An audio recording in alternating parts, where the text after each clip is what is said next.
Did you know that EVs accounted for less than 6% of all US new vehicle sales last year? That's right. In fact, this is just one of the many reasons that Ford CEO Jim Farley decided to call it quits in the EV space. After recording losing numbers in EV sales and struggling to bridge the gap from gas to electric, there are far too many problems facing Ford's future in EV. In this video, we're taking you through Ford's struggle with the EV world and showing you why Ford's CEO decided to ban EVs for life. One of the unfortunate reasons to slow down on EVs is an absolute shocker to anyone who's a Ford worker, so be sure to stay till the end to find out. From Henry Ford to Jim Farley, the company is no stranger to challenges. They've had some good years and some terrible recalls, and with their newest struggle of venturing into EVs, things are getting more complicated. Let's start with the numbers first. In Ford's most recent earnings call, they revealed that they were set to lose a whopping $3 billion on its sales of electric vehicles this year. Despite this, the company still expects to meet its profit targets for the year, which are between $9 and $11 billion. Before you start scratching your head, let's break this down. The $3 billion loss only takes into account expenses from sales to consumers and doesn't include interest and taxes. And get this, the amount Ford is expected to lose on EVs this year is almost the same as what it lost on EVs over the past 2 years combined. Yup, that's right folks, $900 million in 2021 and $2.1 billion in 2022. Also, in this earnings call, Ford has given a detailed breakdown of its EV operations, and it's not looking too great. Last year, when the company sold about 96,000 EVs, it had a 40% operating loss margin, bringing in $5.3 billion in revenue. But here's the silver lining.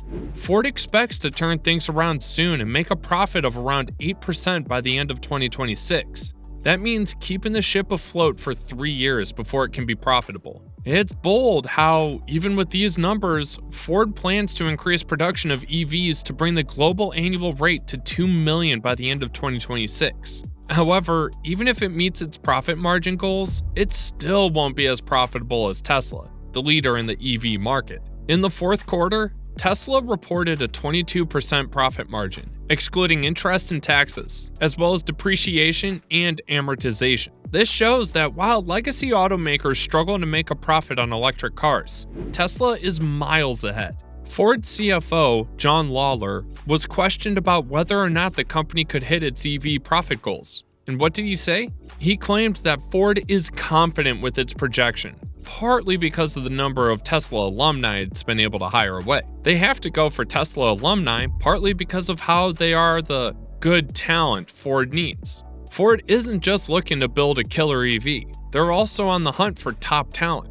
While Ford CEO Jim Farley took a few jabs at Tesla's problems, like the aging lineup and the ubiquity of certain products like the Model Y, he admitted that Ford still has a long way to go. But they're not letting that stop them. Ford has chosen to build a brand new electric vehicle manufacturing hub near Memphis, Tennessee, in part because the region has access to cleaner electricity from hydro and nuclear facilities. And get this, Ford is going to train workers for that facility and invest in retaining current workers. However, not everyone will be making the transition to electric vehicles, according to Farley. This kind of training will set Ford back some years of production and may cause a hiccup in operations. But then again, they need to do so, especially with the logistical problem they're facing. That's right, Jim Farley has warned that the production ramp-up has been bumpier than expected. In the earnings call, Farley revealed that Ford had encountered a series of unexpected problems in the production of the Mach-E, including wiring that was 1.6 kilometers longer than it needed to be and a heavier weight of 70 pounds that led to an extra $300 per battery. To make matters worse, the company also underinvested in braking technology to save on the battery size. Farley estimates that these missteps have cost the company a staggering $2 billion in profit. It's a tough pill to swallow, but it's clear that making electric vehicles is no easy feat. Every single detail, from the wiring to the braking technology, needs to be carefully planned and executed to avoid costly mistakes. On top of that, Ford and Tesla have both cut the prices of their electric models, with the Mustang Mach-E and Tesla's lower-priced models seeing some sweet discounts around the world. It's no doubt that they're making at a loss and can only hope that the long waitlist will make up for the effort. Remember how we talked about Ford training their employees for EVs? They have to do the same for their dealers as well. To sell the newest Ford electric vehicles, dealerships need to invest in infrastructure, and it's a big bill just for electrification. To become a Model E elite dealership, which is what Ford calls it, they must install 2 high-powered DC fast chargers and a level 2 charging station, plus have at least 1 DC fast charger available for public use.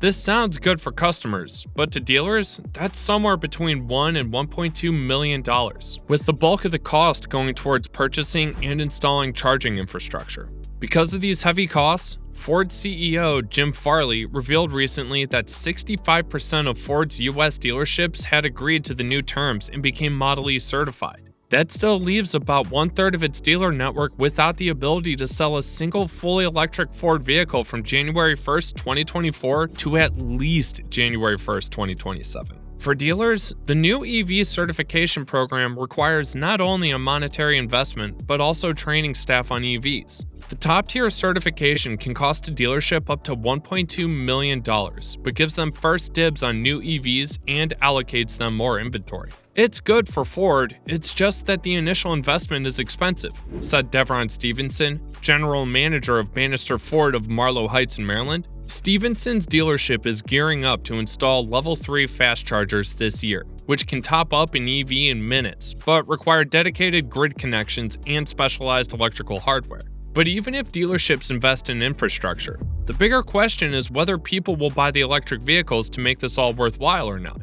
Now, you can see why Ford cut the price of the Mustang Mach-E by up to 8%. Stevenson said that investing in EV infrastructure was a delicate balancing act.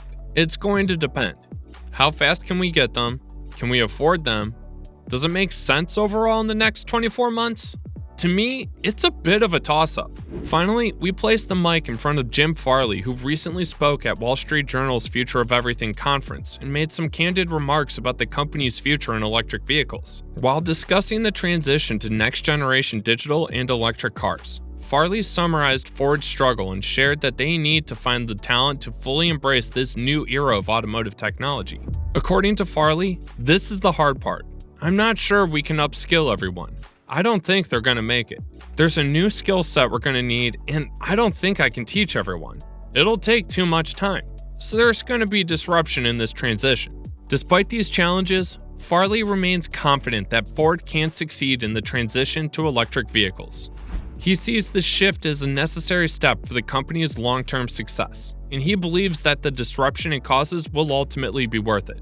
Critically, Farley's statement shows that Ford is acutely aware of the challenges that lay ahead in the transition to electric vehicles. Finding and retaining the right talent will be crucial for the company's success, and it may require significant investments in training, partnerships, and acquisitions. But for now, Ford is pausing its investments and is focused on streamlining their employees on the EV trend before the demand and supply get out of hand. While many people are critiquing this shift, it is commendable that Ford is still making strides in the EV market. And remember, Farley said, "I don't think they're going to make it." To us, that sounds like an unfortunate layoff, so let's hope for the best. Thanks for watching.